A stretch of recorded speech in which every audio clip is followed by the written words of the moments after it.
Hey friend, welcome back. This is the Daily Spark. I am Ryan, and we are so glad you are here with us.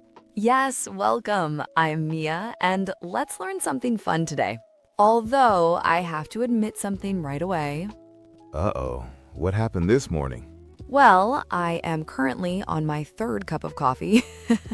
I had a complete total panic moment before leaving the house. Oh no, did you lose your keys again? You know that happens every Tuesday.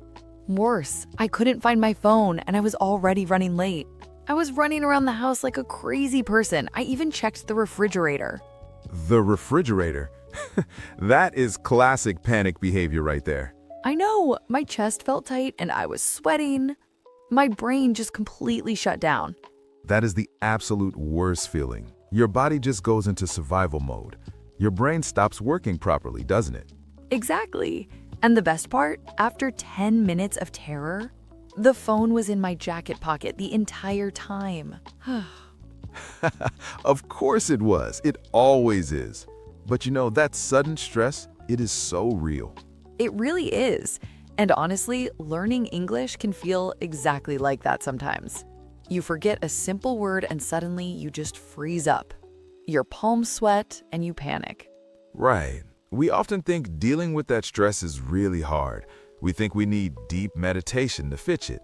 But actually, calming down is not as hard as you think. I definitely needed to know that this morning. I wish I had a way to just press pause. Well, today we're going to share how to press that pause button. Managing unexpected anxiety is much easier when you have a few simple, fast tricks in your pocket. So let me ask you a question. Have you ever felt your heart racing before a big meeting? Like you wished you had a magic button to just stop the panic? Oh, absolutely. Every single time I have to speak to a crowd. Actually, let me tell you about last week. I had to give a short presentation at work. Oh no, I already know where this is going. Right, it feels like my stomach drops straight to the floor. My palms get super sweaty, I could barely hold my notes. I know that feeling well. It is awful. For me, it's making phone calls, even simple ones. Really? You get nervous about phone calls? Yes, my breathing gets really fast and shallow, and my mouth gets so dry it feels like I ate a bowl of sand. A bowl of sand, that is exactly it. And your brain just goes totally blank, right? You practice your words 100 times and poof, gone. Exactly. You forget everything you plan to say. But here's the interesting thing about that terrible feeling. Your body is actually trying to protect you. Protect me by making me forget my words and sweat through my shirt? That is a very strange way of protecting someone. I know. It sounds completely crazy, but think about it. This is a very old survival trick. We call it fight or flight. Fight or flight? Like fight a monster or fly away? Exactly. Thousands of years ago, a racing heart meant danger. It meant you had to run away from a hungry tiger. Okay, that makes sense. Your body gives you energy to run. Right. The fast breathing gives your muscles more oxygen. But today, there's no tiger chasing us. It's just your boss, or an English test, or a phone call. Well, sometimes my boss feels like a hungry tiger, to be honest. Fair enough. But you're not in actual physical danger. Your brain just gets confused. Anxiety is like a smoke detector in your house. Oh, I like that metaphor, a smoke detector. How so? Well, a smoke detector makes a terrible, loud noise. It is designed to wake you up and save your life if there is a real fire. Right, it's supposed to be loud and scary. Exactly. But sometimes it goes off for a silly reason. It goes off just because you burned your morning toast. Yes, it's so loud and annoying for no reason at all. You're just standing there waving a towel at the ceiling. Right. Your anxiety is just a false alarm. You're just burning toast. You're completely safe. Wow, that's such a nice way to think about it. I'm just burning toast. I love that. Yeah. But when the alarm is ringing in your head, it's still really hard to ignore the noise. Of course it is. Your whole body is on high alert. That's exactly why we need tricks to turn the alarm off. I'm so ready for this. Let's figure this out together. Well, let me tell you about yesterday morning. I got this sudden email from my boss. Just reading the subject line made me panic. Oh, no, I absolutely hate those emails. They ruin your whole morning, you know? Right? My hands were literally shaking at my desk. I was ready to type a defensive response immediately, but instead of typing a crazy reply, I stopped. That takes a lot of willpower, honestly. Most people just type and send right away. Oh, I wanted to, but I told myself to pause. I just needed to take a deep breath. Take a deep breath. That is our first phrase today. It sounds like a cliche, but it works wonders. Exactly. When a sudden problem hits you hard, you actually forget how to breathe properly. Yes, you just hold the air in your lungs. Your chest feels super tight, like a knot. It really does. Taking a deep breath changes that. It feels exactly like hitting a reset button. Your body finally realizes there is no real danger. It's not just about getting more oxygen. It's the physical feeling of letting go. It brings your mind back to a calm place. Exactly. Imagine staring at a really stressful text message. Your thumbs are just frozen over the keyboard. You've been there, right? Oh, we all have. My heart pounds. That's exactly when you need to slow down. Yes, and that's our second key phrase today. The keyboard. You have been there, right? Oh, we all have. My heart pounds. That is exactly when you need to slow down. Yes, and that is our second key phrase today. Slow down. I really love how this phrase feels. It feels like gently pulling the brakes on a bicycle. You're not stopping completely, I mean. No, you're just reducing the speed of your thoughts. When you're anxious, everything rushes around you. Your brain is jumping 10 steps ahead. The whole world feels like it's spinning fast. Telling yourself to slow down is so powerful. It's a gentle reminder, not a harsh command. It absolutely is. It gives you control again. You stop reacting wildly and start thinking clearly. I feel more calm just talking about this. So, how do we use this tomorrow? Honestly, try using this simple 3-second rule. Before you react to anything stressful at work, Oh, or even a frustrating comment from a friend, pause, take a deep breath, and count to 3. it forces you to naturally slow down. Your future self will definitely thank you for it. It's the best safety net you can have. Moving past that simple pause, sometimes your brain is still running a marathon. Honestly, my old trick was just shouting stop thinking at my own brain. Yes, because yelling at yourself always works so perfectly, right? Oh, it was terrible. It just made that sudden panic feel 10 times worse. I know that feeling well. You can't fight panic with more panic. So true. You need a distraction. That's the 5-4-3-2-1 grounding trick. This method forces you to use your 5 senses. It anchors you. The very first step is so simple. You just look around you. Let's talk about how that phrase actually feels in English. It feels very safe and curious. It's not a strict order like look at that. It's gentle. Right, you're not searching for danger. You just let your eyes naturally wander. You find 5 things you can see. They should be just boring, ordinary objects. I mean, it gives your brain a break. You notice the little details. Like a blue pen on your desk, or maybe a chipped coffee mug. You stop worrying about tomorrow. You just focus on the present moment. Think about where you're sitting right this exact second. What is one small, everyday object you would pick out? That's a great start. Next, you pay attention to 4 things. Specifically, 4 things you can physically feel. I really love the phrase pay attention to here. Me too. It feels very intentional and warm to me. Exactly. It means giving your mind a gentle, quiet job to do. You're not just touching your sweater. You really feel the soft fabric. Pay attention to feels like holding a fragile glass in your hands. It requires real care. You zoom in on the physical sensation. Then you just listen closely. You find 3 things you can hear around you. Like the hum of a computer, or maybe cars driving outside.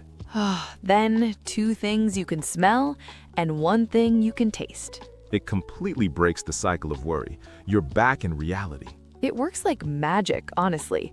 So here's your tip to use tomorrow. If you feel overwhelmed, don't yell at your brain to stop. Just find 5 things you can clearly see. Name them out loud. It will instantly bring you back down to earth safely. You got this. Moving away from physical grounding tricks, let's discuss the actual fear inside.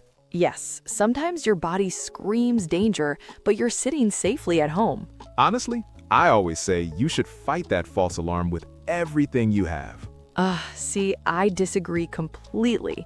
I think fighting it just makes the panic worse. Really? I mean, you have to push back against the fear, right?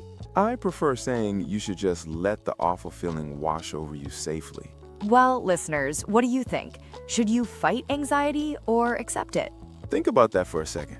While you decide on your approach, let us introduce our next key phrase today. The phrase we want to look at is tell yourself. This is not about giving a loud, dramatic speech in a bathroom mirror. No, it feels much more intimate and quiet than that. It's like stepping in as your own gentle, supportive life coach. When panic hits, you quietly remind your brain of the objective truth. You tell yourself that there's no real tiger hiding in the room.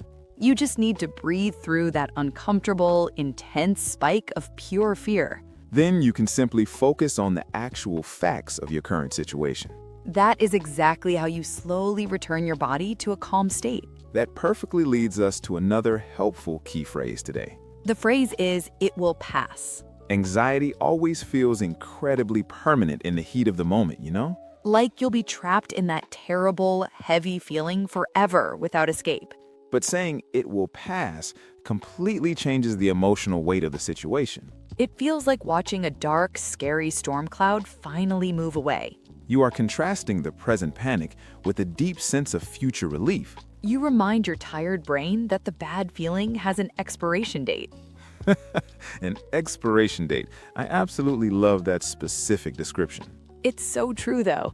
Every intense emotion eventually fades away into nothing. So, here's your practical, simple tip to use tomorrow at work. Imagine your chest gets tight over a tiny, silly mistake on a report. Don't fight the feeling aggressively, like I incorrectly suggested earlier. Instead, pause and gently tell yourself that you're completely safe. Remind your brain that it will pass and simply wait for the relief. Beyond just talking to your brain, your muscles need a message too. That's right. Imagine you're stuck in terrible bumper-to-bumper traffic. Do not fight the feeling aggressively like I incorrectly suggested earlier. Your muscles need a message too. That is right. Imagine you're stuck in terrible bumper-to-bumper traffic. The cars are not moving at all. You're running very late. You're gripping that steering wheel so hard, your knuckles turn completely white. Your jaw is clenched tight. Your shoulders are creeping up higher and higher. They're practically touching your ears at this point. You feel miserable. Exactly. Instead of fighting it, you squeeze those muscles even tighter on purpose. You hold that extreme physical tension for just a few seconds. And then you just drop your shoulders and let it go. That right there brings us to our next key phrase today. You need to physically let it go. Saying let it go is not just about ignoring a frustrating problem. Honestly, it feels exactly like dropping a massive, heavy backpack. You are actively releasing a heavy burden from your tired body. When you drop that tension, you notice a sudden change inside. The physical relief washes over you like a warm wave, Your entire body feels incredibly calm almost instantly. which leads perfectly into another important phrase today. After you drop the tension, you must feel the difference. This phrase feels like walking out of a cold, dark room. Like stepping straight into warm, bright sunshine on a summer day. It's a deep emotional realization, you know? You're contrasting the tight, anxious feeling with the new relaxed state. Without feeling the difference, the physical exercise simply doesn't work. Your brain needs to register that the imaginary danger is finally gone.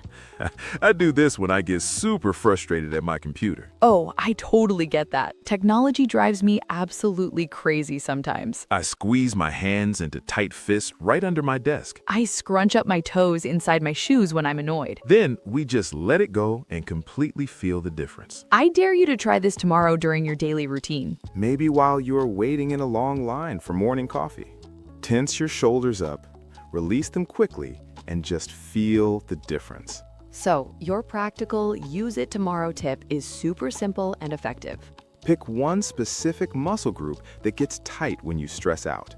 Squeeze it tight for 5 seconds. Just do not hold your breath. Then fully release all of that built-up tension at once. Let your body finally relax for the rest of the day. Releasing physical tension is wonderful, but the anxiety hangover often lingers. It really does. Your body feels loose, but your mind still feels bruised. In maybe fast-paced cultures, we're totally obsessed with instant fixes. Oh, definitely. We want a magic eraser for every single uncomfortable feeling. But honestly, sometimes you just have to notice the lingering fear. You just let it exist. That brings us to our next phrase today. The phrase is to be kind to yourself. Let's talk about how this actually feels to say. It doesn't mean buying yourself a fancy coffee, you know. No, not at all. It's an internal emotional posture. It feels like giving yourself total permission to struggle. When you panic, your first instinct is usually harsh anger. You think, why am I acting so silly right now? But saying be kind to yourself feels like a warm, heavy blanket. You just breathe and accept that it was a very hard moment. You naturally do this for your best friends when they're upset. I bet you already figured out that you deserve that same grace. So true. Well, once you stop fighting the panic, what's next? How do you move forward? You take things step by step. That's our final key phrase, step by step. Let's explore the feeling behind this one too. Saying step by step feels like turning off a massive, blinding floodlight. Instead, you turn on a tiny little flashlight. You only focus on the very next inch of the path. It is such a massive relief, honestly. I mean, you don't have to fix your entire day. Just the next tiny task, maybe just getting a glass of water. Which leads us to your practical use it tomorrow tip. When a panic wave finally passes, don't rush back to work. Write down one tiny, easy thing to do next. Just one. Do that one thing and remind yourself that you survived. Thanks for joining us today, friends. See you next time. Let us jump right into our word review for today. We have 5 fantastic words to help you master your anxious emotions. Our very first vocabulary word on the list today is breathe. You might have heard us say the word breathe a little earlier. Think about a difficult moment when you are feeling incredibly stressed out. Your shoulders are squeezed tightly right up next to your ears. Your chest feels heavy, like someone is sitting right on it. To breathe is to finally give your tired body some fresh air. You pull the cool air deep down into the bottom of your stomach. This links perfectly with our first key phrase today, take a deep breath. Exactly. They work together beautifully to break that terrible cycle of panic. So here's your use it tomorrow example for our first word. I just need to step outside and breathe for a quiet minute. Perfect. Moving right along, our second vocabulary word today is focus. You might have heard us say focus during the physical grounding exercise. Imagine for a second that your busy brain is a giant television. But 20 different loud channels are playing at the exact same time. It's loud, it's confusing, you can't hear anything clearly at all. To focus is to grab the remote and turn off 19 noisy channels. You just watch one single screen. You direct all your mental energy there. This is exactly why we also taught the helpful phrase, slow down. Right, you simply cannot focus if you're rushing blindly through everything. So how can our listeners use this word in their lives tomorrow? It's way too noisy in this cafe. I cannot focus on my book. I say that exact same sentence at coffee shops all the time. Our third important vocabulary word for today is the word sudden. You might have heard us say sudden when we discussed panic attacks. A sudden feeling is exactly like a tight balloon popping right behind you. Bang! It happens instantly with absolutely zero warning or time to prepare. Your heart jumps. The rushing adrenaline floods your entire physical system. But remember our helpful key phrase from earlier, it will pass. That is so true. Sudden things are scary, but they always end quickly. Here is your use it tomorrow example for this fast, unexpected word. There was a sudden rainstorm, so we quickly ran inside the store. That brings us to vocabulary word number 4. The word is notice. You might have heard us say notice when checking your hidden muscle tension. Most of the time, we run our lives on complete, thoughtless autopilot. We walk, we talk, but we don't really look at anything around us. To notice something is to finally wake up your sleeping senses. You're walking down a boring gray street you see every single day. But today, you finally see a tiny, bright yellow flower in the concrete. You didn't create the flower, you just paused long enough to see it. Let's give our wonderful listeners a use it tomorrow example for notice. Did you notice that the manager is in a fantastic mood today? Finally, our 5th and last vocabulary word for the day is calm. You might have heard us say calm throughout this entire relaxing episode. Picture a beautiful, hidden forest lake very early in the quiet morning. There is no wind at all. The water looks like flat glass. That's exactly what calm feels like deep inside your own chest. It's the exact opposite of gripping a steering wheel tightly in traffic. Your tight muscles melt. You feel completely safe, grounded, and peaceful. Let's wrap things up with our final use it tomorrow example. Listening to soft jazz music always makes me feel calm before bed. Well, we have covered a lot of ground today. I mean, I feel much more relaxed just talking about all of this. Me too. It's funny how that works, you know? Actually, I was feeling nervous right before we started recording. Really? I didn't notice at all. You seemed totally fine. I hit it well. But using that deep breathing trick really helped me. If you're learning English or just living life, stress is going to happen. Exactly. You can't stop the waves from coming, but you can definitely learn how to surf. That is a beautiful way to put it. We can't control the ocean, but we can build a stronger surfboard. I love that. Managing unexpected stress is much easier when you're prepared. Having a few simple, fast tricks in your pocket changes everything. So here's your challenge for tomorrow. When you feel a little stressed, try to stop and notice one thing. Yes, notice the feeling of your feet on the floor. Just that. Wiggle your toes. Feel the ground supporting you. And try using our phrase tomorrow. Tell yourself, I will stay completely calm. Just one small thing to bring you back to a safe, calm state. It takes literally 5 seconds, but it works wonders. Now, we want to hear from you. Tell us in the comments, what is your weirdest personal trick for staying calm? Yes, I want the weird ones. You know, like how I sometimes hum TV theme songs? Wait, you do that? That is hilarious. I usually count backwards from 99 in my head. It's so boring that it forces me to relax. See?